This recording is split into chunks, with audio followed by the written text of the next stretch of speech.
ఎర్రమంజిల్లోని పౌర సరఫరాల శాఖ భవన్లో తెలంగాణ ఏపీ మంత్రులు ఉత్తమ్ కుమార్ రెడ్డి, నాదెండ్ల మనోహర్ భేటీ అయ్యారు.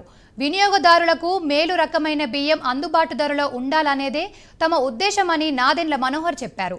ఏపీలో జూన్ 12 నుంచి పాఠశాలల్లో మధ్యాహ్న భోజనం కింద సన్న బియ్యం అందించనున్నట్లు చెప్పారు.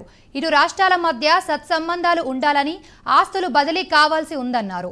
25,000 చదరపు అడుగుల విస్తీర్ణంలో ఉన్న ఏపీ సివిల్ సప్లై భవన్ను పూర్తిగా తెలంగాణకు అప్పగిస్తున్నామని నాదెండ్ల అన్నారు. తెలంగాణలో టెక్నాలజీలో జరుగుతోన్న మార్పులను అందుకుంటున్నామని అన్నారు. రెండు రాష్ట్రాల రైతులకు మేలు చేయాలనేదే తమ ఉద్దేశమని మంత్రి నాదెండ్ల తెలిపారు.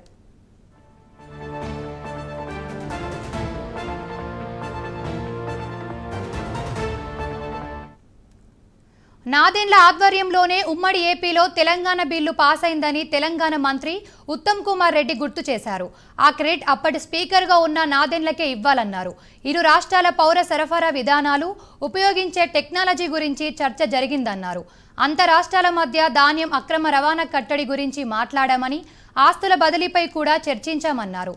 రాష్ట్రాల విభజనలో సివిల్ సప్లై బిల్డింగ్లో సగం ఏపీకి వెళ్లిందని, జూన్ 1 నుంచి భవనం మొత్తం తెలంగాణకు అప్పగించనున్నారని ఉత్తమ్ తెలిపారు. ఇకపై ఆహార అనుబంధ శాఖలన్నీ ఈ కార్యాలయంలోనే ఉండనున్నాయని అన్నారు. శాంతి శిఖర అపార్ట్మెంటులో 16 ఫ్లాట్స్ ఉన్నాయని, అవి తెలంగాణకే రాబోతున్నాయని మంత్రి ఉత్తమ్ తెలిపారు.